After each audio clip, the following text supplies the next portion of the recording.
نفسي لو جنة دي تخيد ويدما لمنجست سمايات زبل طياقي حتى له سلازي قدست نفسي كاب قدست سقا مستفلت قطع لو جنة تخيد مالتي لمنجست سمايات يخونت منجست سمايات تقدر له ساعات بمساعات غزيه قويتانا مرحنا يس كريستوس بغرما منجستو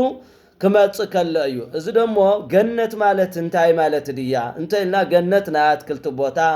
ዝለምለመት ማለት እዩ ስለዚ ገነት ትሕት መንግስተ ሰማያት ልዕል መሬት ዘላ ማእከላዊት እያ እዚያ ደሞ መካነ ነፍሳት ዓለመ ነፍሳት እያታ ገነት ማለት እዩ ስለዚ ንዚ ሓደ ካብ መጽሐፍ ቅዱስ ማስረጃ ዝኮነና ጥጦስ ልተናገሮ ፈያታይ ዘማን አሎ ተዘከረን እግዚኦ በውስተ መንግስት ከኩሎ ከሎ አማን አማን ለካ አማን كما يوم تهلو مسليه وسط جنات يبل ሉቃስ ወንጌል ምዕራፍ 13 40 ቁጥር 40 ክልተን እውነት አማን ሎሚ ኣብ ገነት ከም ትህሊ ስለዚ ነፍሲ ካብ ቅዱስ ጋር ምስተፈለት ኣብ ገነት ከም ትኸይድ ማለት እዩ መንግስተ ሰማያት ደግሞ ኣብ ሰማይ ዘላ ኢየሩሳሌም ሰማያዊት እያ ስለዚ እዚ ኣብ መጨረሻ እዩ ማለት እዩ ለዚ ደግሞ ነብዩ ዳዊት በመዝሙሩ ታይብል በመዝሙር 40 ሓደን ቆጽሪ ሸውዓተ ክርከለና ቺያየ ይጸንሁ ጻርቃን እስከ ሶተ አስየኒ አነ እስካብ ዋጌ እስካብ ትበን ጻርቃን ቅድሚየ ዝሞቱ ካህናት ነቢያት ልሞት ኩሎም አብርሃም ይስሐቅ ከጾንሕን እዮም ስለዚ በሓደ ኢና ትንሳኤ ዘግዋየ በሓደ እዩ ለመንግስተ ሰማያት ዝእተ ማለት እዩ ነዚ ደሞ 300 ቅዳሴም ታይሉ ይሰየማ ነፍሳትهم ለጻርቃን ይሃሎ አዳም አወነ ናይ ጻርቃን ነፍሳት ኣብ ገነት ይቅመጣ አዳም ቦና ወአሎ ሲም ያፊት አወሎ አብርሃም ይስሐቅ አይቆወሎ ጻርቃን ሁሉም ወሎ ካህናት አሮን ሙሴ ኣብ ገነት ይምዘለው ይብል እስከ ሰው ይፈድዮ ለኩሉ በከመንጓሩ ለኩሉ በብስሩዕ እስካብ ዝኸፍለ ማለት ክሳ መጽአት ነፍሳት ኣብ ገነት ማለት ኣብ ትሕት ሰማይ እትርከብ ገነትን ኣብ ትሕት ሰማይ ትርከብ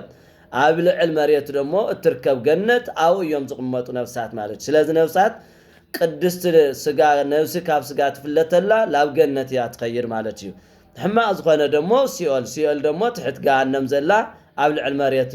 ጎድጓዳ ዝኾነት ላ ውሽጢ ማለት እዩ بتعم مقابر غدغدا زخونه دما حاتياتنياتات دمو لا ينورو ناي حاتياتنياتات نفسات ኣብ ገነት ስለዚ መንግስተ ሰማያት እትወረስ መጨረሻ ጎይታና መድኃኒና ኢየሱስ ክርስቶስ መላእክቱ ከተሉ ከመጽከሎ ነው ሀቤ ብሩካኑ ለአብየ ተረሱ መንግስተ ለአብየ ዘስማ ዘድሉ ለኩም ቅድመ ይፈጠር ዓለም ኢሉ አማቴዎስ ወንጌል ተጻፈ ቃል ዘሎ ንዑ ደቀይሉ መጨረሻ ለመንግስተ ሰማያት ለኢየሩሳሌም ሰማያዊት የእትወም ለነፍሳት ማለትና ከሳ መጽአት ግን ኩላትና እንፈልጦ ዝግባ ነፍሳት ኣብ ገነትዮም ዘለው ገነት ኣብ ትሕት ሰማይ ዘላ ኣብ ልዕል መሬት ውን ከፍ ዝበለት ኣው እዮም ዝእከው ነፍሳት ገነት መካነ ነፍሳት ዓለመ ነፍሳት እያ ማለት እዩ እዚ ከነረዳ አይግባ ማለትና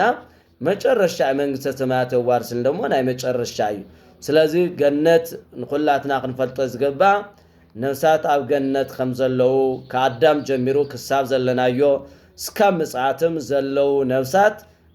ዝኣትዩ ላብ ገነት ምዃኖም ክንርዳ ክንኣምን ይግባ ማለት እዩ ስለዚ እምነትና እዚ ይመስልና ስለዚ ቅድስ ነፍሲ ላብ ካብ ስጋ ትፍለተላ ላብ ገነት ከም ትኸይድ ክንኣምን ይግባ ስለዚ ጽቡቕ ስራሕ ክንሰርሕ ይግባ ወይ ፈዲለ ኩል በከም ምግባሩ ስለዚ ብል ኩላትና ጽቡቕ የስርሐና እግዚአብሔር አሜን